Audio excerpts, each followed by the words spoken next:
Welcome to the Lucentlands podcast. We have identified the need for a platform where industry leaders and innovators in the agricultural sector can share their stories and inspire others. We hope you enjoy listening to this as much as we enjoyed speaking to these people. Welcome. Well, good morning, Ebbe. It's really nice to be here with you and to be talking about insurance in the agricultural sector. And you have recently just won an award for your long-standing service to the sector. So we just thought it would be good to come and chat to you and hear about insurance in the agri-sector. Can you tell us a little bit more? What exactly do you do? Yeah, thanks so much. Thanks for the opportunity. I think 30 years is a lifetime. I just feel like I'm just starting in the industry. And if I go back to my history where I started 30 years ago, I'll never forget that I was interviewed saying, "Do you have a degree? Can you speak Afrikaans? And do you come from a farm?" That was my... Was that the criteria that you needed? They said, "Do you know anything about insurance?" I said, "I can spell the word, but it was very dangerous." So I started my industry as a loss adjuster, assessing crop claims. And pretty soon I got to understand quite well and built up quite a good reputation with the Lloyd's underwriters. And eventually, as you get older, your career, I would say, improves, but it sort of migrates to where your specialty lies. And very soon the underwriters saw that I was actually good at insurance, and I was good at crop insurance, and very soon I was, underwriting crops for Lloyd's, and over time we moved the business to the local insurance market. I mean, it was many years ago. I sometimes forget. I'll never forget when I was still loss adjusting. I sat in Uppington on a farm. I was trying to explain to this farmer, you don't have a claim, but it's legitimately, you had a lot of damage, but you didn't have a claim. And he literally his son had to close the door because he was so aggro that he wanted to start throwing bottles. He did have a few bottles of wine, and if he wanted to start throwing bottles at me, we politely had to excuse ourselves. But I've soon discovered, when you are an assessor or loss adjuster, as we call ourselves, you're at the coalface of insurance. So you understand when things go wrong. You understand, and you can see when there is a loss and there isn't a loss. And obviously... And then I would imagine when you get there, very often emotions are running high they are waiting for you. Absolutely. And everybody's looking to you to actually pull a rabbit out of a bag for them. I think maybe as a loss adjuster, I was more inclined to say, where can I pay a claim? Not where can't I pay a claim? So, that I was very fair. Obviously, building a career, you don't try and sort of save insurers money if you don't have to. You make sure that the farmers can survive, and that's more important. And over time, the whole crop insurance industry has developed to such an extent. In the old days, there were 1 or 2 insurers. Now we're sitting with 5 crop insurers. Okay. So, for me, I've always seen crop insurance as the primary source. This is where the product can go wrong. If you look at the supply chain, so you're sitting with fruit exporters, you're sitting with buyers, your Tesco's, your markets overseas, they are so all dependent on the crop. So making sure that the crop is properly covered, make sure that the farmer can remain on the farm and keep producing. And I've been around 30 years in the industry. I've seen so many farmers who elected not to insure their crops and who are no longer farming. So if you look at the corporate farmers, and they're probably 20%, but they're producing 80% of the crops in the country. So corporate farming has been the driving force behind, making sure there's good corporate governance, making sure that they properly have risk programs in place, and make sure that they insure the crops. Of course, you have to report to shareholders and investors, and the banks, obviously, they like to make sure that if they put production finance up, that the crops are adequately insured, that that farmer can repay his debt ultimately. So I've seen the crop insurance side of things was, let's call it, where I started. And over time, we realized that the supply chain needs to be looked at as well. So over time, when I joined Price Forbes nearly 6 years ago now, we said, well, how are we going to develop this? How are we going to grow the industry? How are we going to make sure that we can actually service the whole sector, not just the farmer? So eventually we started doing trade credit, where we now service close to 40 fruit exporters and food suppliers to the industry. We do the marine insurance, so making sure that all shipments going from the farm all the way to the markets, whether it is Europe, USA, even Russia, we do. So you're actually, in that case, you're covering insurance all the way from where the fruit originates on the farm with the grower, all the way through his shipper, all the way till when the fruit actually arrives in the foreign country. I hate the words, but it's literally from farm to fork. My goodness. Yeah. Well, what is you say that you do? What is it? Trade credit. Trade credit. So is that you borrow money up front? No. So let's say, for instance, you have a fruit exporter. So he's supplying to the markets like your Tesco's and all the fruit agents in the Middle East or in Canada. So what they do is they insure against the debtor defaulting on the not paying. So it's non-payment insurance. So if they go into business rescue and you've got 40 million rand on the limit on the buyer in Dubai, suddenly this guy defaults and he goes back to Pakistan and you have a problem. How do you tell your producers, to your fruit exporter, that we haven't taken trade credit and the buyers defaulted? So we insure for default on the buyers. That's very important one. A very, very important one, because, I mean, we've all heard those stories, you know. When people say they import-export, people think it's a bit of a dodgy thing because of exactly all those things that can go wrong. So it's good to know that there is the and if the fruit is there, it's there. Yes. Yeah. It's no easy way of getting it back.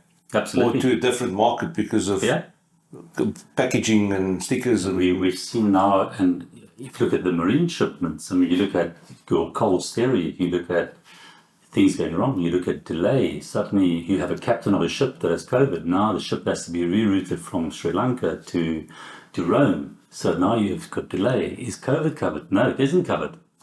Yeah. So, but you know, that kind of event, it triggers the policy. So if you look at this past year, we've had literally hundreds of claims in the fruit sector, where due to delay and due to, you know, harbours being ineffective. I mean, we know Cape Town harbour is a terrible harbour. So now you have to move shipments to Kucha, you have to go to Mozambique. Where do you move it?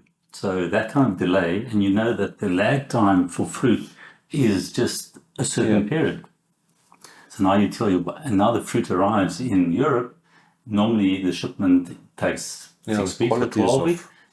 It arrives, you know, 2 or 3 weeks longer. So now the holding capacity of that fruit isn't there. So now your buyer is saying, we reject your fruit because, you know, the quality is poor. Can you claim for that? No. You know, there are certain instances on certain policy you can claim, but in most cases the insurers say, well, we'll help you. So we had literally hundreds of claims, and many of them we got settled on either an ex gratia basis or genuine valid claim. So that's very important. So those are it's called on the primary side, and the fruit exports and the marine. Then we also say, well, what about the farm itself? What about the assets? What about the tractors? What about the pack houses? So, I mean, we do an enormous amount of pack houses. A couple of years ago, we saw that big pack house in Fort Beaufort that burnt down, you know, and, you know, you have a wildcat strike, you know, you have a loan dispute for 20 Rand extra. The workers not happy with your loan rate or with your payments and all that, and they go on strike, and in their wisdom they set the place on fire.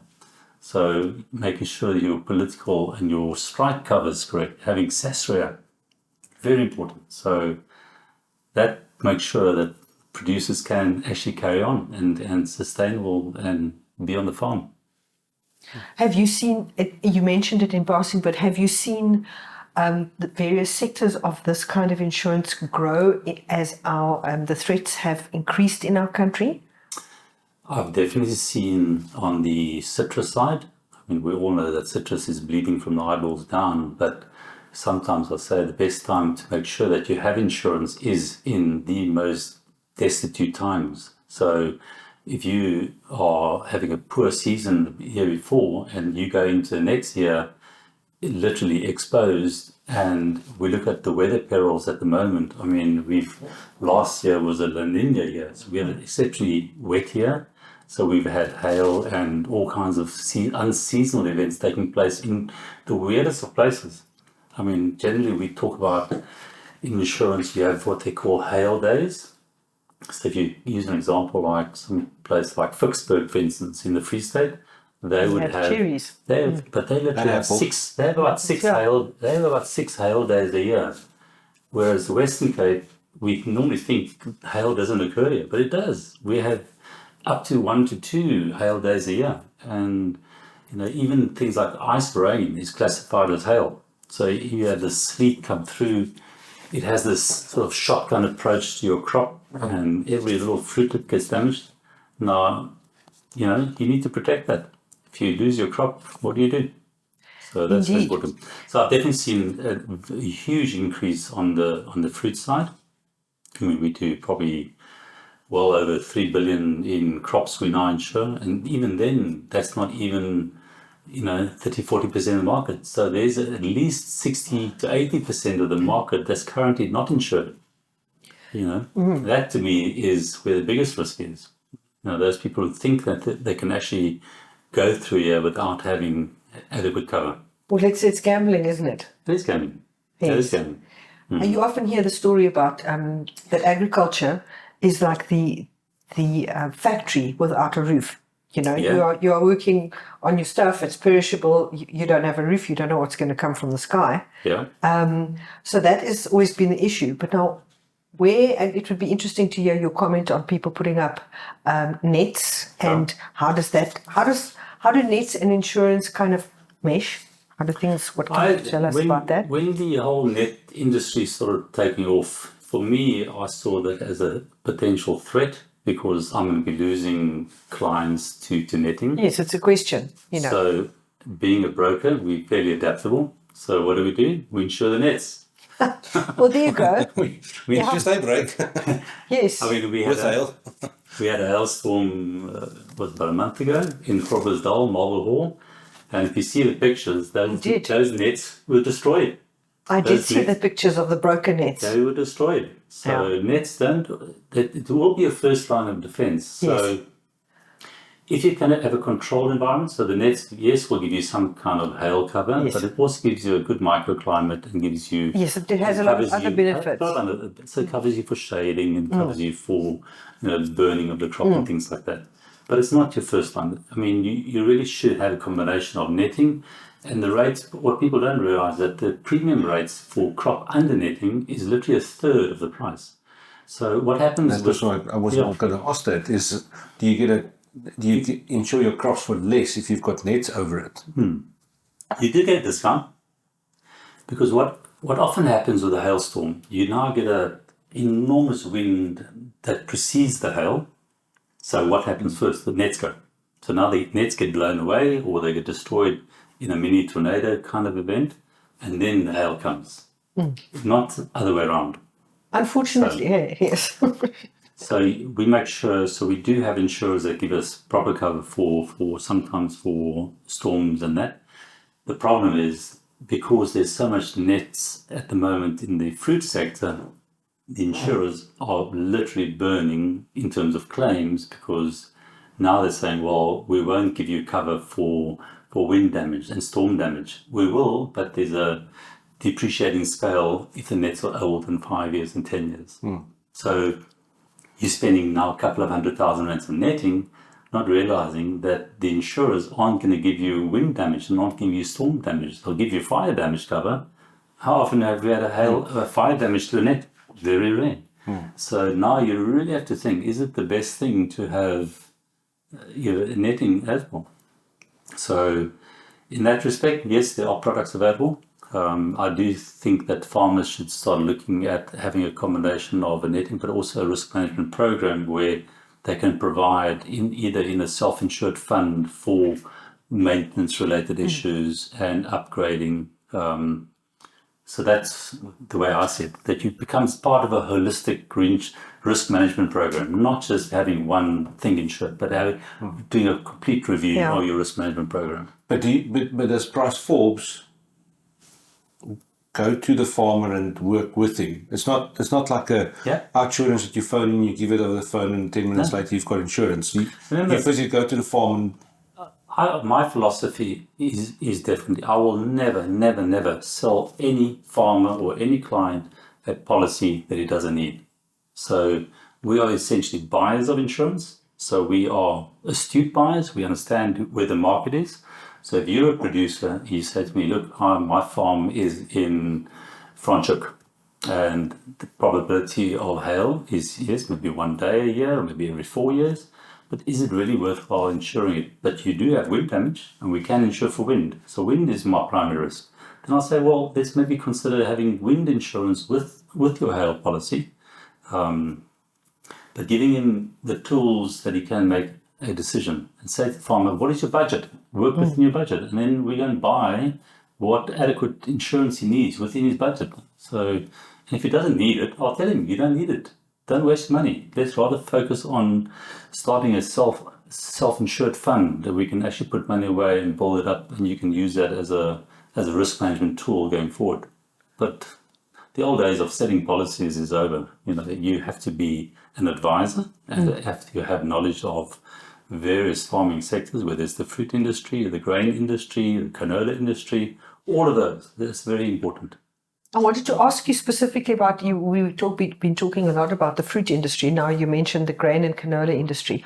What other industries do you service regularly? All of them. So we do a vast amount of grain. So we insure all the grain farmers. You get two kinds of products. One is a multi-peril. We insure cover for drought.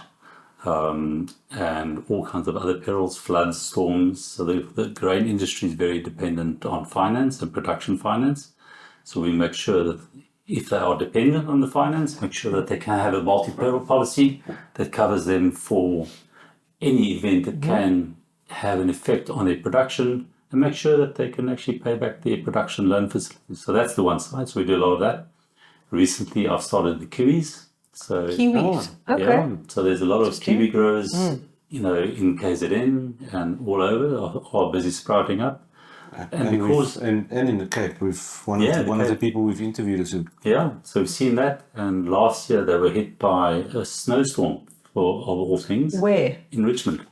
Oh, okay, sure. So what happens? The snow came, destroyed the nets, and then what?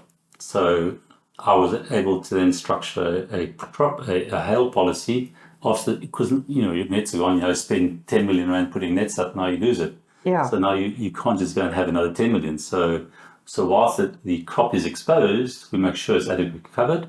And once he's got capital again to put nets up, then we restructure again. So we try and structure a program that carries him through till he's financially able to carry on again. You see, now that's really interesting, and it's such good news to hear that you could help him in that way. Yeah, but a question I've got is, you guys are on the ground, you work directly with the farmers, and like you said, you buy insurance from whichever. They've got no idea what's going on in the farms. They've got no farming background per se. The crop insurers do. So the crop insurers, there are essentially 5. You've got Santam, you've got King Price, you've got Agri-sector, who underwrites on behalf of the Land Bank. You've got Sapphire in KZN, and then you've got Impact, I think is the last one. So they would just specialize in grain. So various of the underwriters are specialists, and they would have specialist agronomists on the ground. So if there is a loss, they would have an agronomist or an ex-farmer who would go and assess the damage. So we work closely with them. So that's how. So it's not like the Kiwi farmers came to you now and says, whatever, this is what happened. Then you've got to go and explain it to the insurer. Well, for me, because we're a large producer of our premium into the market, if you were a small one-man broker in KZN, the underwriter will say to you, who are you? You don't have knowledge of Kiwis, but because we're putting vast amount of premium into the market, our buying capacity is so much greater. So the underwriters say, well, we may not have looked at kiwis, but we'll see that as an accommodation line. So for you, as Price Forbes, we will assist you and give you cover on the kiwi crops. And the same could apply to various other crops, whether it could be blueberries. We can do blueberries as well. That's the next one that we're looking at. And we've structured products for blueberries. Do you do any livestock? Yeah, a lot. We do Okay. a lot. So some of our producers are major fruit livestock producers, and they would have abattoirs. So we would Okay. make sure the abattoirs are covered. We can structure insurance for the livestock and the feedlots themselves. So whether it's mortality or any various diseases that can take place. The market for that is very select. So because we're a Lloyd's broker, we have offices in London. So we would make use of the Lloyd's facility where we can place directly into the London market. Our first port of call is obviously to support any underwriter in South Africa. If the South African market say they can't do it, then we would go offshore. Okay. How does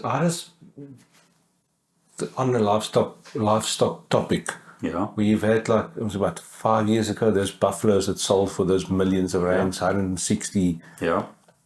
I can only imagine that thing must carry quite a hefty premium on its head. Absolutely. Obviously, it's never going to step in front of a rifle anywhere in its life. I hope not. It's going to have a fun life, but One of the biggest risks for livestock is lightning. okay. So, and fires. I mean, if you look at the current fires we have in South Africa, so the regulations and controls of fire breaks on farms is nowhere near what it should be. So if you have a wildfire spread, and we saw what happened a couple of years ago in Kimberley in those areas, so if you have a whole lot of Bonsmaras and Brahmans and all these things, a wildfire can destroy your livestock very easy. So fire and lightning. I mean, if you have a 100,000 rand buffalo, one lightning strike, and that's it. You take it. 100 million rand buffalo for that matter. Yeah, that easy, easy. Sure. But okay, I'm curious about this because I heard a story where people imported this exotic stallion from somewhere. It was this beautiful animal, came by ship or whatever, went through quarantine, whole bang shoot. 2 days later on the farm it was dead. Yeah. That's exactly what can happen. Yeah, So- and it was also like a good couple of million rands that they paid for this animal. Yeah, so we often get involved even from feedlot, from auction stage. So the farmer goes to the auction, he buys a buffalo for 100,000 or $1 million, pick a number, and make sure that it's covered in transit, because often you can have a problem accident. in transit, and then finally on the farm whilst it's quarantined, and then hopefully the animal won't die. So Yes. it can happen. So especially in But can they insure like a stud animal like that? Obviously, they're getting him to sire more young with his genetics. If he dies, can he put like a insurance on what the estimated? not future value. Not future value. Only current value. I see. Only current value. Okay. So you So can you can't claim losses No, that he might have occurred over the next 10 years. no, you can't do that. You look at the actual value of the animal, what you paid for it. So obviously, if you've got a prize bull and it's worth $1 million, it's very remote that you're going to find another one for $1 million. Yeah. But they pay you out for what you essentially paid for the animal. I see. Remember, insurance is what you're prepared to pay for it as well. So Yeah. your premium will be a sum of percentage times your insured value. So So in your long career, 30 years is a long time. You must have had some very interesting things that have happened, other than the gentleman wanting to throw bottles at you. It's a very interesting side of any kind of business is the insurance. And I would imagine it might have got you into some very interesting situations or strange things that have happened or whatever. Have you got anything that you'd like to share? Many. I mean, obviously, maybe depends what side of the industry. Maybe as a loss adjuster, where I was exposed to many scenarios where I'll never forget the one where I was sitting in the Swartland one year, and I was obviously negotiating the claim with the client, and I knew it wasn't going to be a big settlement, and he realized that it wasn't going to be a big settlement. And he left the room, and as he closed the door, I saw the rifle behind the door. And I took one look at this rifle. I thought, yeah, you can't praat nie. I said, and literally, I just closed my laptop and I closed my briefcase and I said, bye, dankie meneer. Sien jou later. That's the kind of, that's exactly the kind of story I thought might come out when I asked you. Yeah. Well, there's a story where the guy needed to send, this was when I was at school, he had to send his son to get his license. Yeah. But the speaker, he had a drinking problem. So he put a bottle of brandy in the window. And then when he got the license, he just take it and put it back behind the seat. No, I think there are many scenarios. But I would also imagine that there've been opportunities where you've really helped somebody out of a very difficult situation. I think those are the great stories. I mean, there have been so many cases where you just know that if it isn't for this claim to be paid, this guy is just not going to make it. And to actually go and tell a farmer, you know, the premium, you paid 100,000 premium, but your settlement's 1 million or 2 million rand, that is life-changing. These guys have commitments. They've got kids still at school and varsity, and, you know, all the workers. Oh, man, the workers.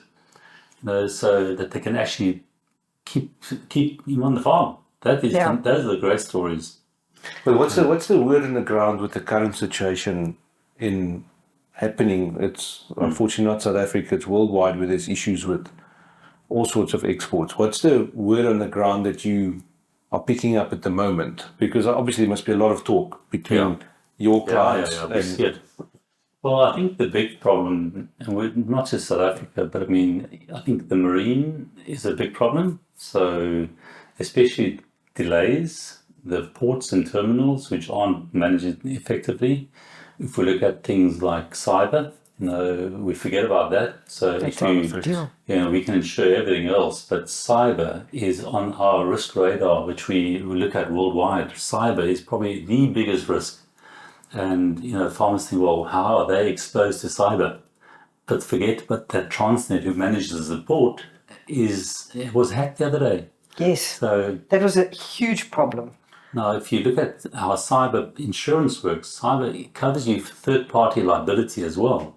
So many people, I don't want to put words into the mouth of farmers to go and sue Transnet, but yes, that kind of is available. So if you, as a producer, have to make use of the facility, it's hacked, you can't deliver your fruit, that is covered by a cyber policy. So down the line, third parties can put claims in to a Transnet, for example, for their cyber risk, for their losses due to a massive operation like that being hacked.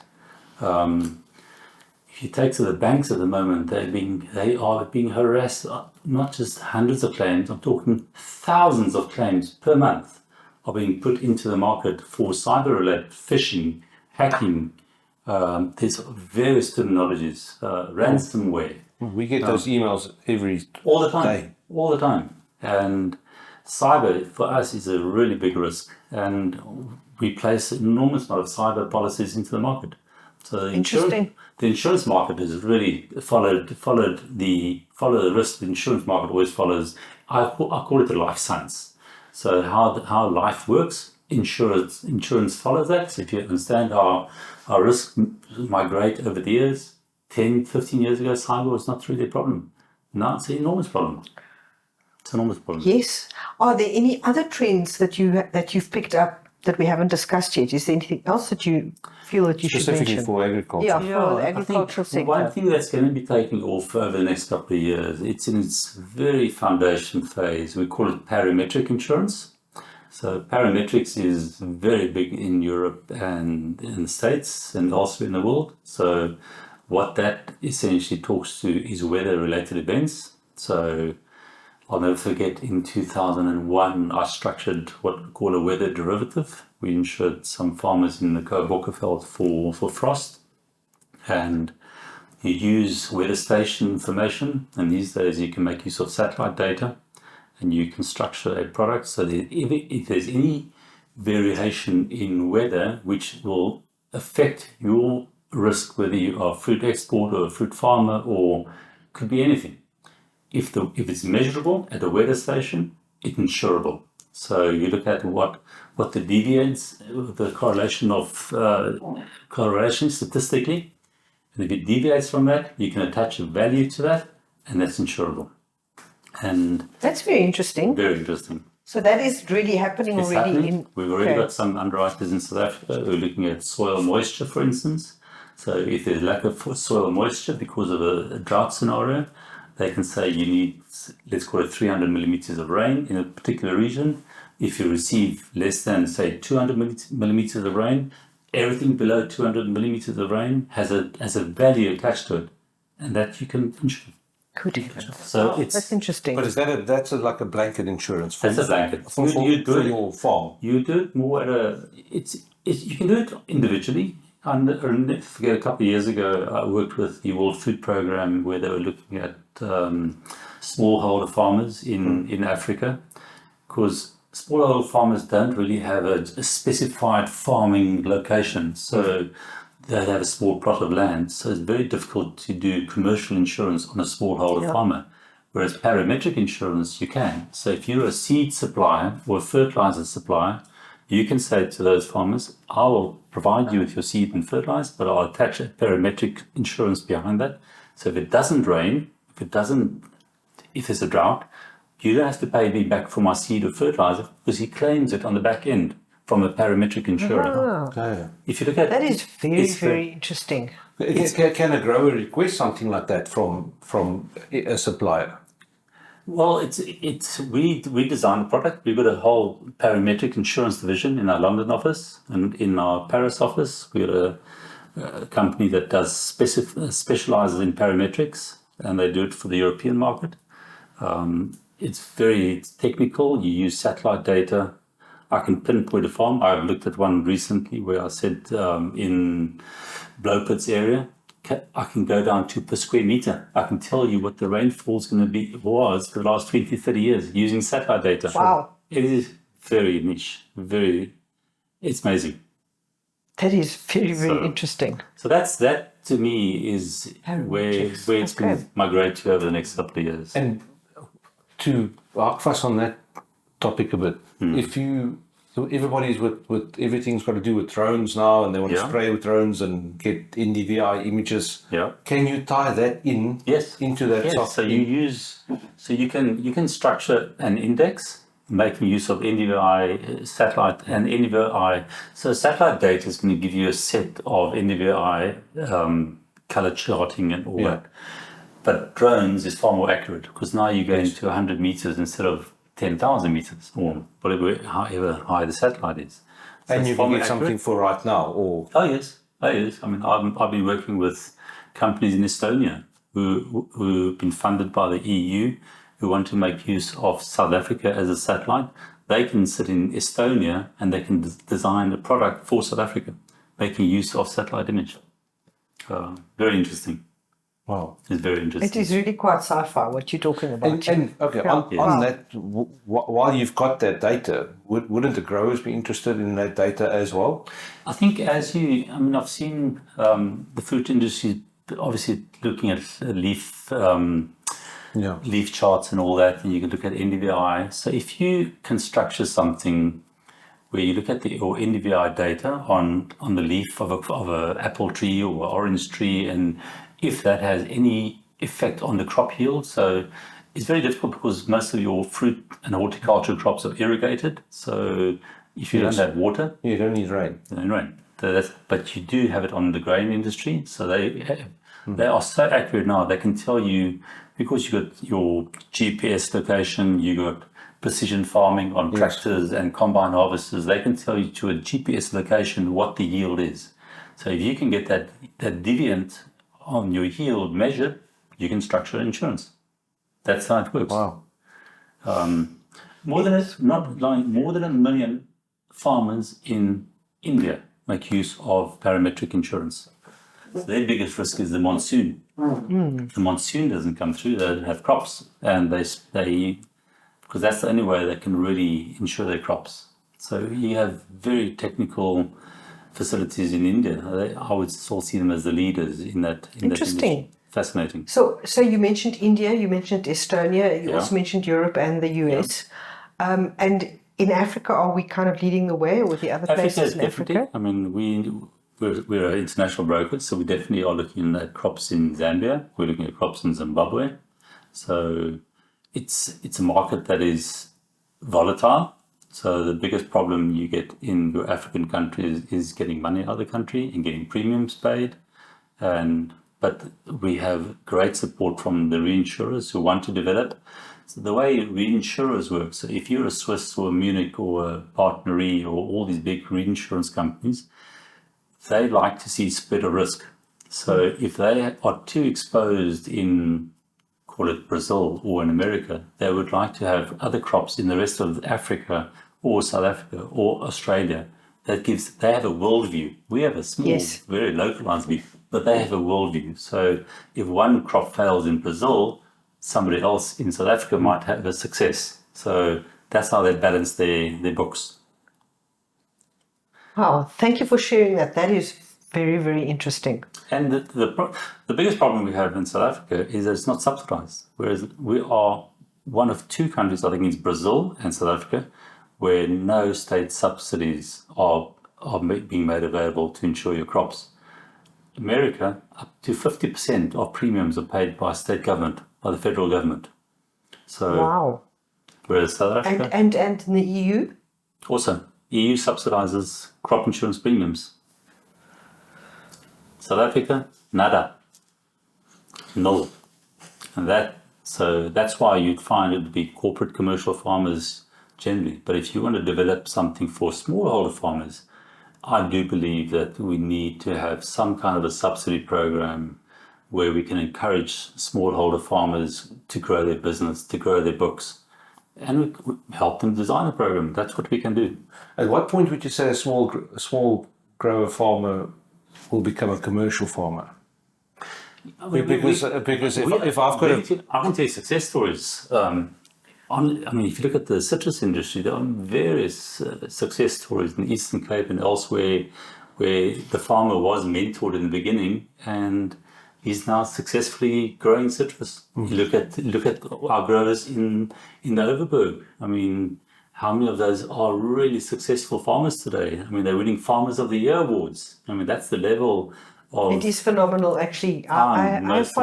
We have followed some of that, and in fact, I think we are going to the Eastern Cape to go and do some footage on citrus farmers that have... They are not emerging. They have emerged, and they are definitely commercial farmers. It's good to see that. But what you mentioned there, that our government does not subsidize the kind of insurance that you were discussing. Yeah, that is definitely a point for conversation. Yeah, I mean, if you look at the initiatives like PEL's, Insurers, I mean, we support the initiative. We make donations to them. We would like them to grow the initiative and have more farmers becoming, I call it emerging farmers. They are successful. They call it first generation farmers. Yes, absolutely. I mean, that's a better description. If you look at our parents, they were pioneer farmers. They came off the ships in 1750 and, they were granted farms. They were pioneers. And these are people they were born on the farms. They know the operation. They know the land. They know the climate. They know everything. But if we can provide the backup in terms of the financial side of things, where they might not have that financial acumen, help them. Put people in place. We are there. We're not money grabbers. We're there to help them grow and become successful farmers. And I think there's more than enough people in this country. There's more than enough goodwill from across the board to make them successful. I do believe that. I completely agree with you on that.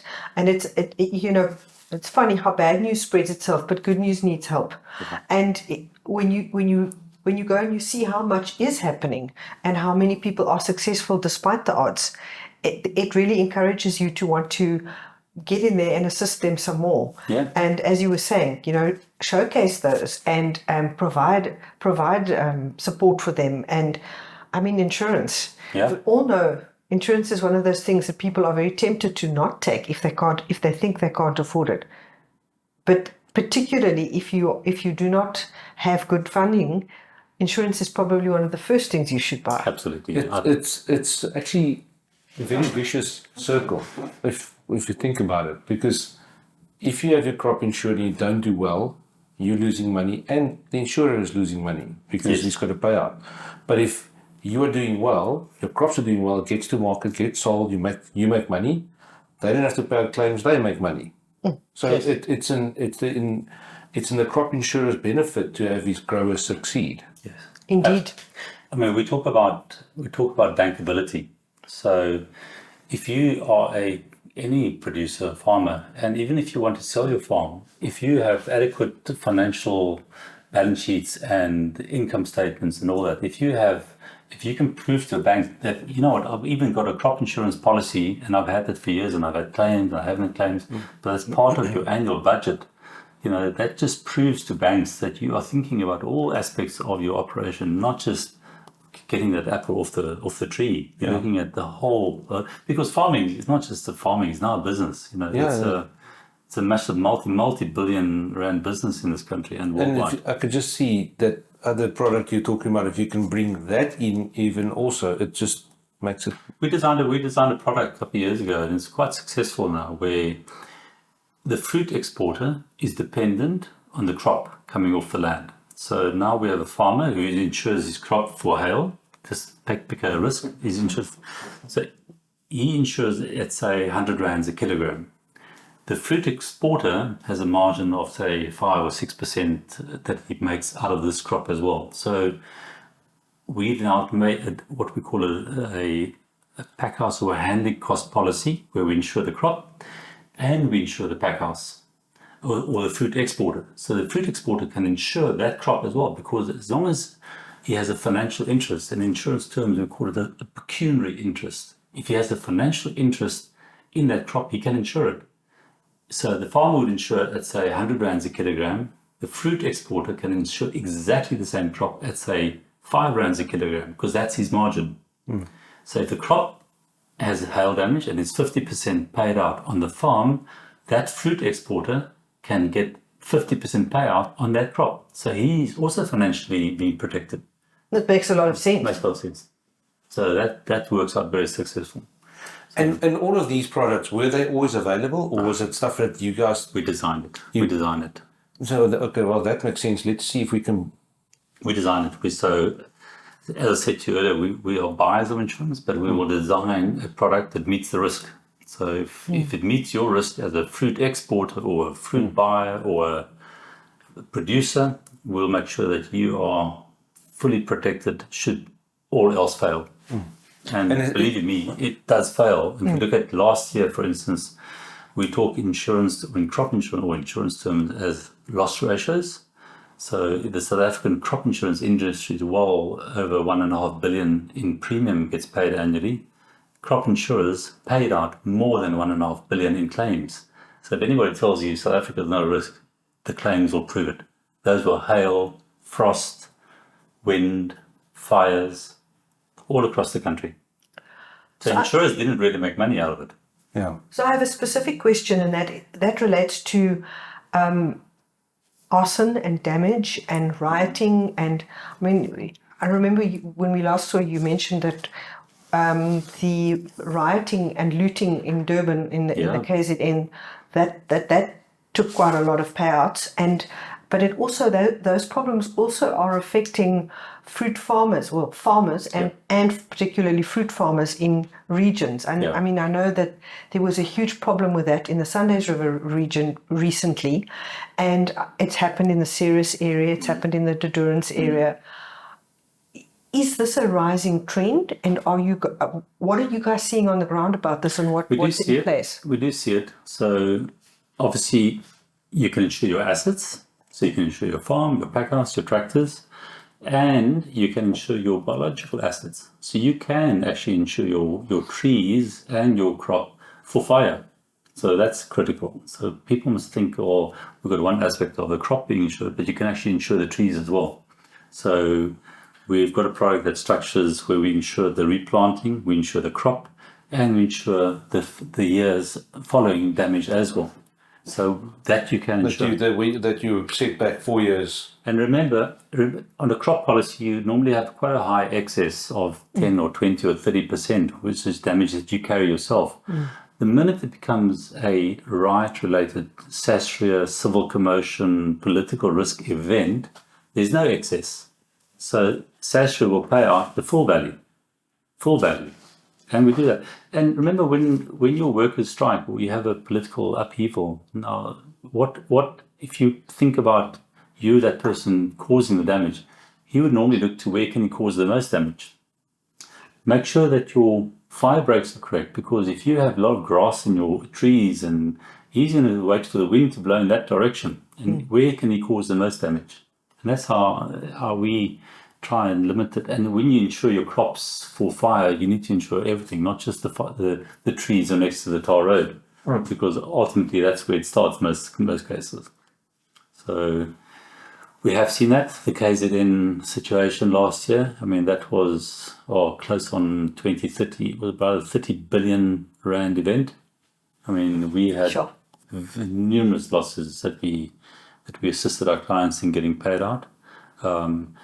I do believe, and this is what I'm getting information from other sources, that if our political situation isn't sorted out properly, if our power generation isn't sorted out properly, that we possibly could see another event.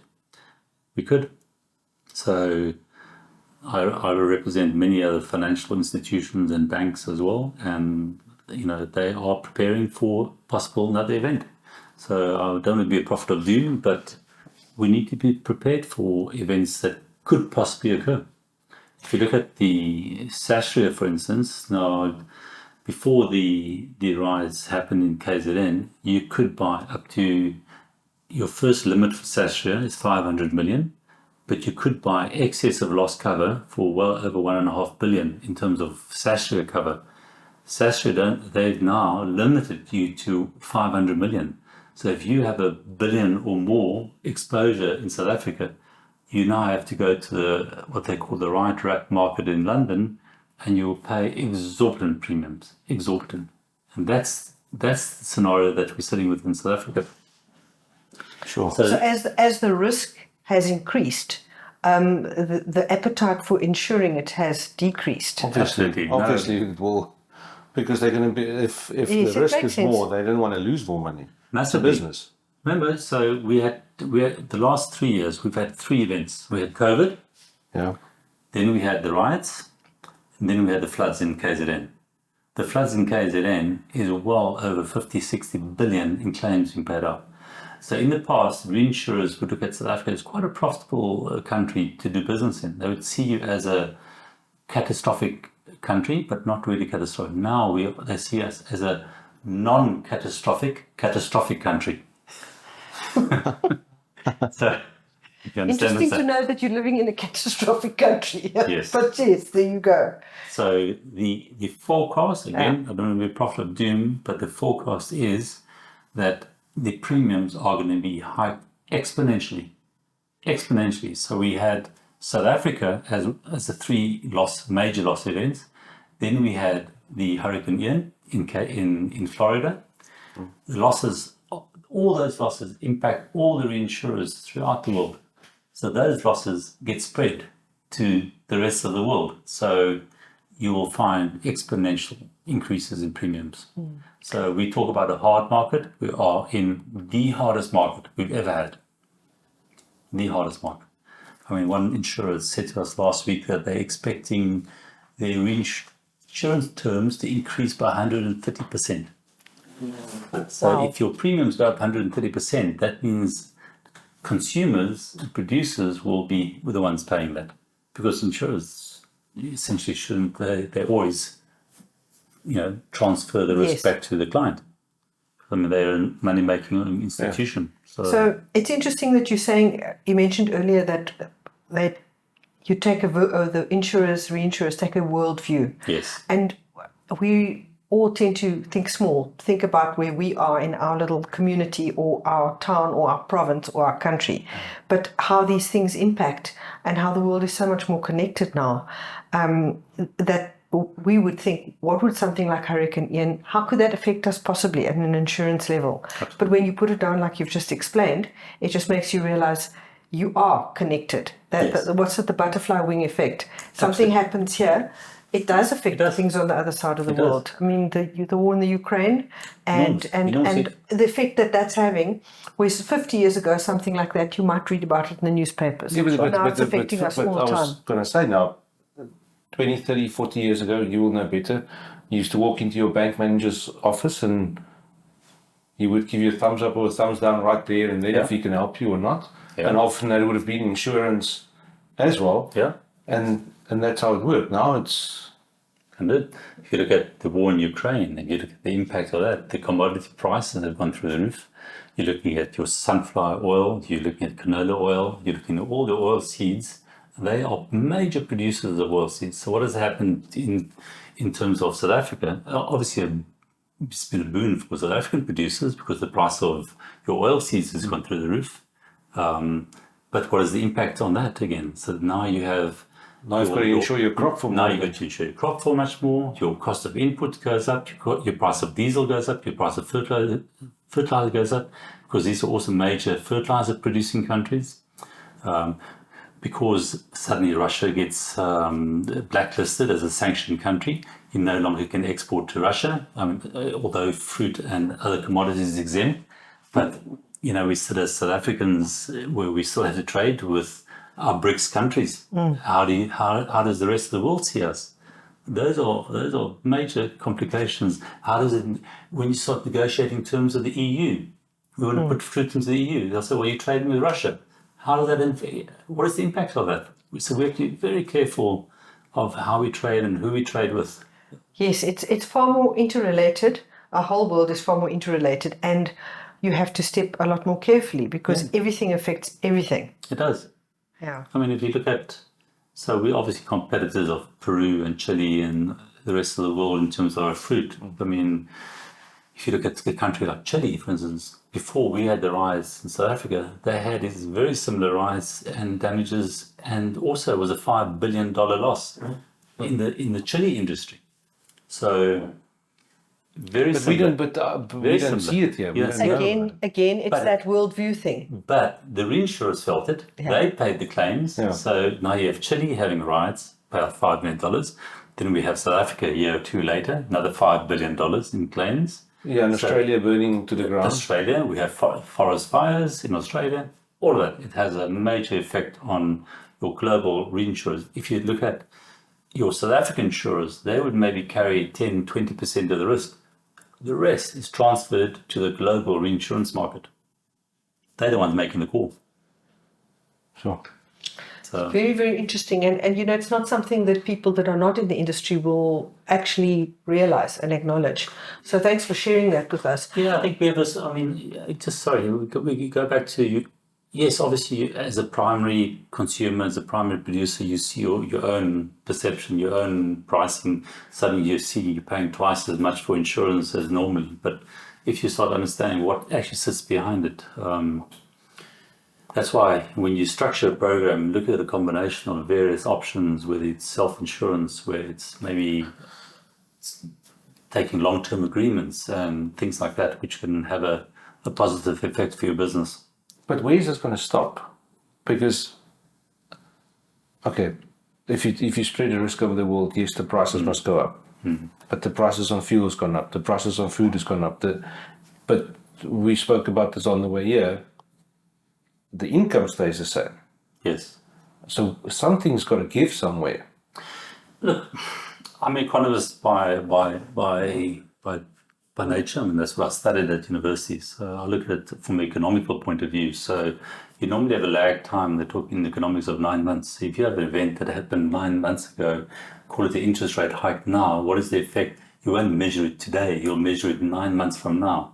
So you look at, and I look at various industries much the same. So I do believe if you look at the citrus industry, maybe too many farmers planted too much citrus.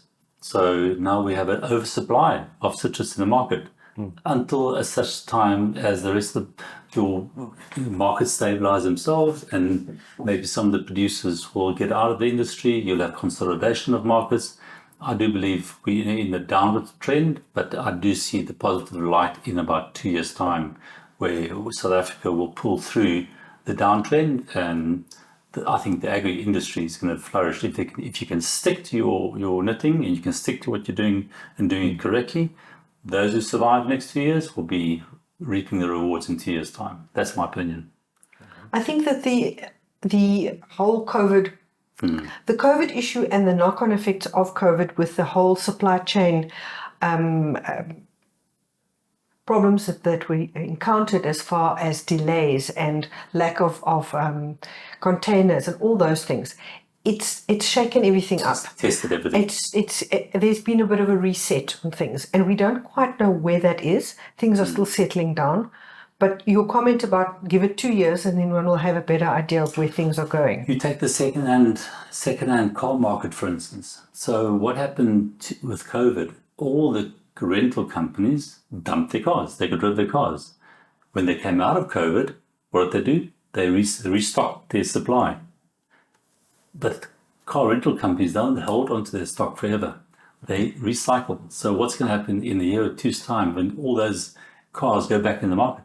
The second-hand car market's going to be flooded with second-hand cars. Okay. So the price of vehicles in the second-hand market is going to drop.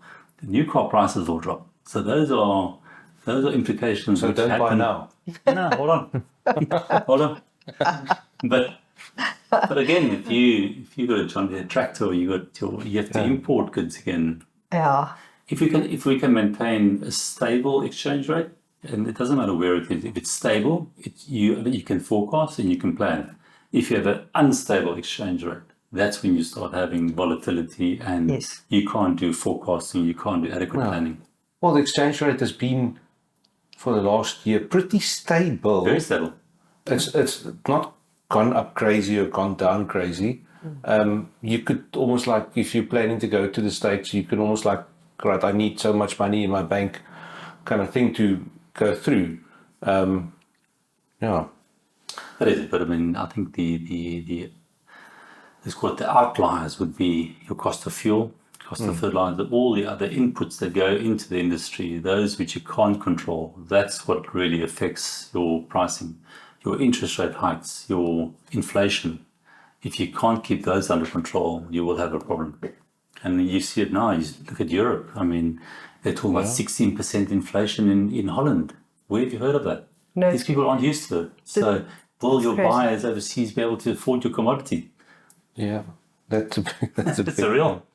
Yeah, somebody said in England it's going to be what they call heat or eat. Yeah. Should we be shipping more product to the Middle East? Yes. Should we be shipping to China? Should we be establishing better relationships with the East? Those are scenarios. So with your insurance hat on, looking down the road, I think it's a nice closing question or just direction.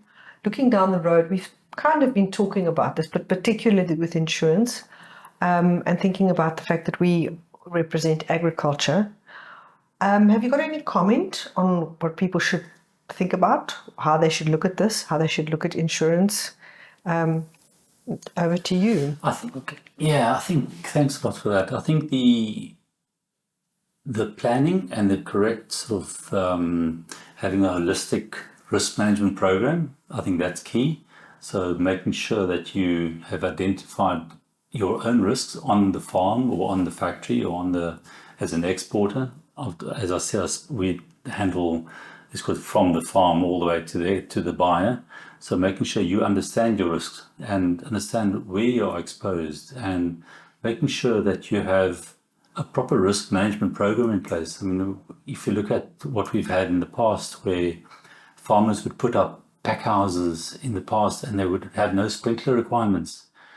Now suddenly the insurers will say you have to have a sprinkler inside your pack house facility and your cold rooms. So, make provision for that. Don't just say, well, I'm not, I'll do it. I don't care about the insurers, because I promise you the insurers won't care about you if you can't show that you have skin in the game and you are prepared to commit to improving your risk. At the moment, I think the challenge is making sure that you are insurable, number one, and because insurance Yes, who says the grudge purchase, but insurers are the backbone of capitalism. Without insurance, we won't have a functioning economy. Make sure that you are insurable. Make sure that your risk programs in place. Make sure your operations are neat. Make sure that your bookkeeping and your housekeeping is tidy. That you don't have an unpleasant risk, because we're dealing with people at the end of the day, and people will have an objective or subjective opinion on you as an individual and your operation. And make sure that you are world class, because we are world class. Show the rest of the world that you can, show a world class facility. Thank you. We have a little tradition that we are developing with our podcast, and it's basically to connect one guest to the other in some way. So we have a wildcat question, which the previous person we asked them to think of a question to put to the next person. And we've had some very interesting ones. So the one that we have for you, and maybe you've addressed it to some extent, but the question is, what do you think, what is your biggest challenge in your business? Biggest challenge would be to be able to insure people who have the ability to pay, because we've seen various of our clients who have real financial situations, the real case where they can't get the payments that they're getting from, I'm talking about now the agri specifically, yes, and where they can't get payments out of the market. So now we have extended terms for 180 days or sometimes up to 300 days, where we give them extended payment terms and getting payments from clients who commit to pay. And that for us is the biggest challenge. And we have carried producers for many months, and still we have outstanding debtors, and we carry, and we'll try and keep the wolf from the door as far as we can, but making sure that they have the ability to pay and can service their debt. That to me is our biggest challenge. Thank you very much. No, I think, well, that was very, very interesting, for yes, sure. It was extremely interesting, and part of doing this podcast is that we love it because we learn so much. Yeah. So thank you very much for your time and for enlightening us and teaching us. We really appreciate it. Yeah, I think there's going to be other people who's also going to find this very, very interesting. I hope so. Yeah, I really do. I think when you have such a broad sphere of things that you cover, you have also inside knowledge on certain things which many people don't have. If you can tell people about it, fantastic. Thank you. Thank you, Louise. It's a great pleasure.